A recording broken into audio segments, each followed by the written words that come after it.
guys, it's Kat and here's episode 2 of What the Health.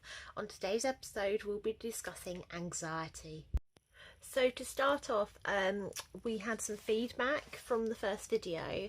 The first bit of feedback I got was from someone called Juice My Randomness, that was on YouTube. And they said, what a great idea for a series, more people should talk about mental health. So I'm really thankful for that comment, so thank you to Juice My Randomness.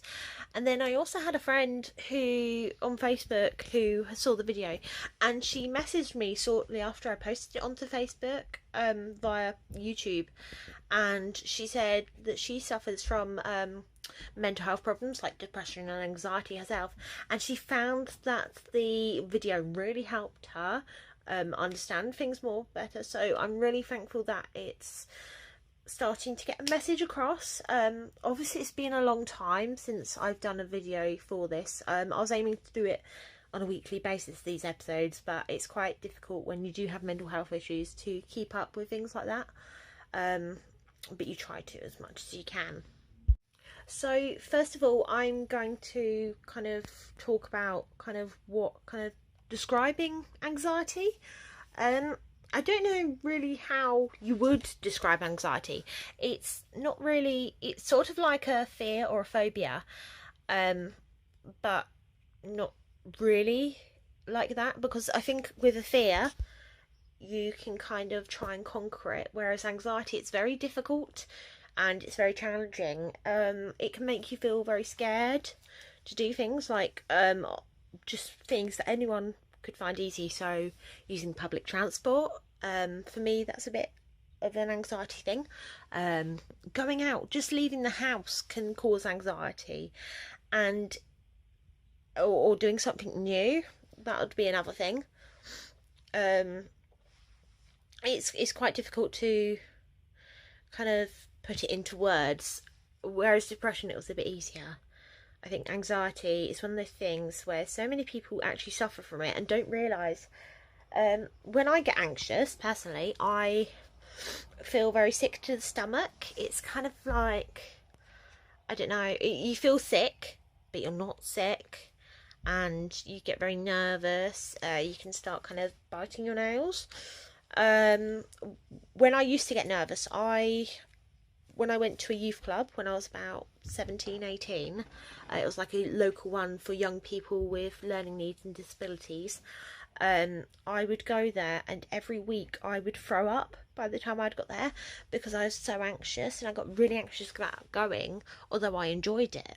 And I kept throwing up, and eventually I told myself kind of that I didn't need to throw up and I wasn't going to be anxious. I kept saying to myself that morning I wasn't going to be anxious. I'm not anxious, not anxious. Got to the afternoon, I'm still not anxious. Got to the evening, got there, I didn't throw up. And it's the thing of trying to relax yourself and tell yourself that actually things are okay. Another thing with anxiety is you find, like I said, new things quite challenging, or something that's not part of your daily routine.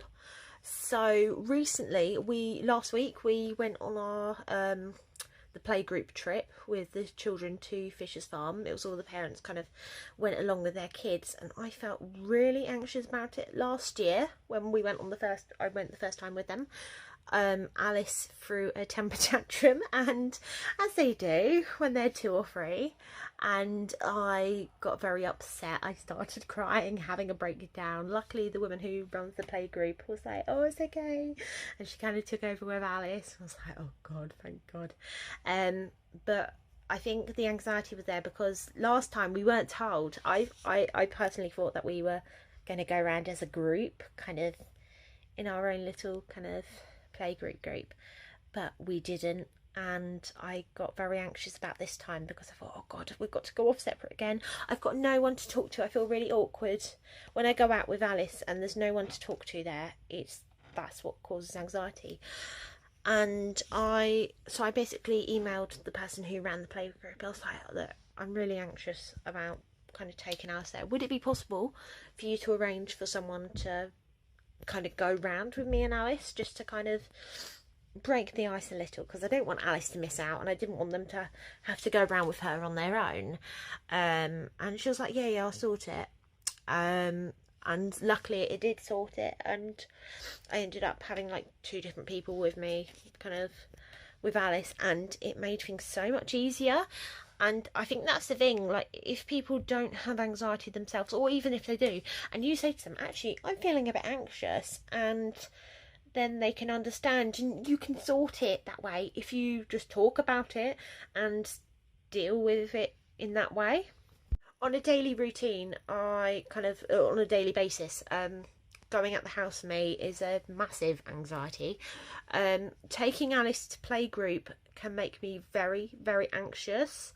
I don't like people looking at me. I don't like people talking to me unless I'm prepared to talk to them. Like, if I have something to talk about that I need to discuss with them about Alice, fair dues. But if I don't, I get really anxious. Although I did volunteer there, I'm still really anxious about going in, and it's the thing of, oh my god, I've got to stand outside, oh no, doors are opening, oh, walk in, and you just want to go in, go out. And sometimes it can be really difficult because you just want to go in and out and get home. And I always manage to get stopped by someone, or someone talks to you and you're just like, okay, hi, bye, I just want to go. And they don't understand, because you can't explain it to people that easily. Although sometimes you can. In that situation on a daily basis, you're just like, no, I just don't want to do this. I just want to go home and hide away from everyone in life. And although you can't do that, sometimes you just need to, and take a break and kind of take a step back. And people are like, okay, she's a bit weird. But I don't care, to be honest. I've got to that point in life. I'm going to be 25 in 2 months' time. And for me, it's kind of like, wow, okay, I'm just gonna, yeah. I mean, I'm kind of quite nervous about making this video anyway, but what the hell. Okay, I think my advice for people with anxiety is just to discuss it with people and make sure people are aware you are anxious in a situation, or before you even get to that situation, even if you feel anxious. If you're school age and you've got exams coming up and you feel quite anxious about it, it's always good to discuss it. I got so anxious that I didn't want to go into the exams because of, again, the thing of people looking at you. Although they're concentrating on their exams, they're not going to care.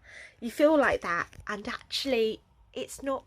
Sometimes I feel anxiety is one of those things where it's a perception in your head, and you go, oh my god, I'm going to perceive a situation like this, and actually it doesn't turn out that bad. I get anxious around, there's a few people I get really, really anxious around because I feel like a situation is going to erupt, and it doesn't, and you're like, oh my god, I'm so relieved. And I think that's the way you need to look at it, and you shouldn't get anxious about something maybe before it happens. But if you think you are, then just talking to someone, it's easy enough. You say, oh, I'm a little bit nervous about this, I'm a little bit anxious, could you support me on this? And people are easily willing to support on anxiety, because it's just having someone there with you sometimes can help.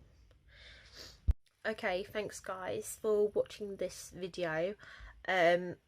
Please remember to like, comment and subscribe to our channel. We uploaded Alice's first video yesterday, so it'd be really great to get some subscribers for her. Also, any comments on your kind of views on more anxiety, anything I could have mentioned.